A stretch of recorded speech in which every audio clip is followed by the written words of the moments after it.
Hey Blossoms, how's it going? It's Sherry Blossom. Welcome back to my channel, Sherry Blossom Beauty. So guys, I'm coming to you today for another true review, and sadly, this is not going to be a good one. The product that I will be reviewing is MAC's Pro Longwear SPF 15 foundation. And the color I have is, come on guys, you guys are not surprised, NW45. Yes, tends to be the more popular foundation for women of color. We're not all NW45. And clearly, I'm not. Looking like a tomato from the neck above. Now, look at this foundation. The undertones are not really, I have more yellow undertones, and this is really red. Check this out. Like, if I compare it against a foundation with more of a yellow undertone, which that's exactly what I'll do, give me a second. You guys will know exactly what I mean. I've gotten a couple of products for you guys. I'm going to compare it against another liquid foundation, which is my color, but more of a yellow undertone. Now, this is MAC's Pro Longwear, and this is Maybelline Fit. Now, hopefully you guys can tell. Let me hold it back. Red undertone, yellow undertone. Check it out closer. Can you see that? You see how that is lighter, and this is like it's like brown mixed with like tomato. I don't know. Now, if a foundation is too light, you can correct it with a powder foundation. If you notice that you probably went a tad lighter, you can just take a darker powder foundation, and 9 times out of 10, it'll correct it for you. Now, I mean, of course, if you go 3 or 4 shades too light, no type of powder is going to help you. You're going to look very ashen.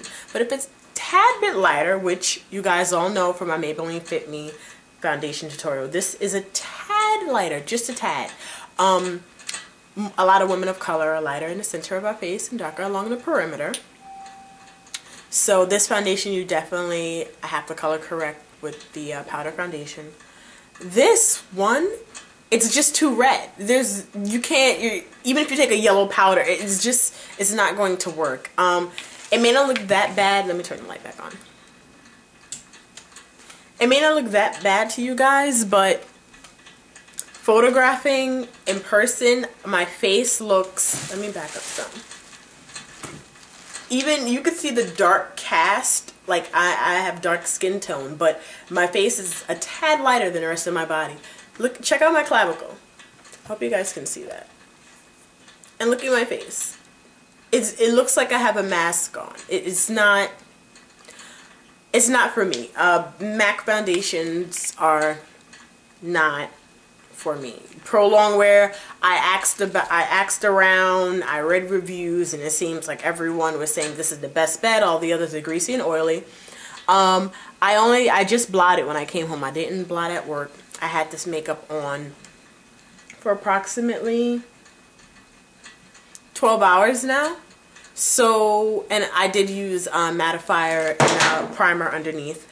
So this makeup does do well, because for working an 8-hour shift, I don't have a lot of shine, but it's just not, the colors, like, I'm sure there's someone in the world that's this shade, but for me it just doesn't really work. I feel like I have like blush all over my face, I can't explain it. Like the nice tint I give to my blush the nice tint I give to my cheeks with blush or bronzer, I feel like I have that all over my face. And I felt very uncomfortable at work. I felt like I looked like I had a mask on. I felt like I looked like I had a lot of makeup on. Like I looked very cakey and cartoony. Unfortunately though, I didn't want to completely wash my face of everything. I didn't want to just leave it like around the eyes, so I felt that would make it worse, so I just kept it on. But this is going back to the store. Thank goodness. In any product I use, I always buy it for myself first, check it out, see how I like it, and then if I really like it or I approve it, then I'll buy more of it for my kid. This MAC Pro Longwear foundation will not be added to my kit. No, it won't. I'm sure it may work for someone, but I'm just not going to take the chance. The colors are just really odd and really off, and I'm just not going to do it. So I'm going to turn, look, check out my neck. And usually your neck is darker and body is darker. And look.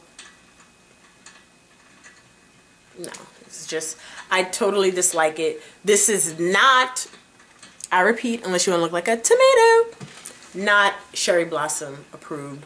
Will not be added to the kit. No. Thumbs down, Mac. Thumbs down.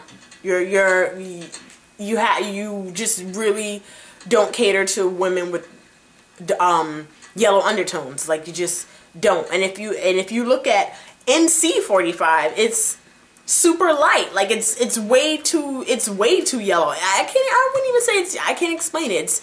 It's just too light. It's way too light. So there's no in between, and mixing these two, just, that won't do it either. I just wanted to see what it looked like because I do like the Pro Longwear concealer. I'm actually wearing the, because I kind of wanted my same color complexion, but just not too light. It's weird, like, MAC foundations are just weird, but all I can say is that concealer, it did last. It hasn't moved. And you guys know that when I smile, like, you see that bag come underneath my eye. So it does a really good job, see, at concealing that. So I will say the Pro Longwear concealers are good, but as far as the foundation, it's just really not. And even the Pro Longwear concealers you really have to work with. I'll be sure to do a review on those as well. Those, though, I did buy a few to add to my kit. Universally, I really got great reviews. And concealer is a little different. You can, you know, 9 times out of 10, you may be putting it first. I tend to go back and forth with putting it first and putting it last, depending on my client, on a model's skin. I like if they really don't look like they need a lot at all, then I'll just do the foundation first, and usually the foundation just covers. But if they tend to have really bad skin, then I'll use concealer first, because what I don't want to have to do is know that the foundation is not really going to cover it and then have to cake on the concealer afterwards. So I tend to do the concealer first. So yeah, guys, it's just not cherry blossom approved. Let's have a moment of silence for my MAC Pro Longwear. Rest in peace. But for the rest of you guys who are still alive, check out my blog, www.cherryblossom.beauty.blogspot.com. Thanks for watching, guys. Tomato face and all. Until next time, you already know. Later, blossoms.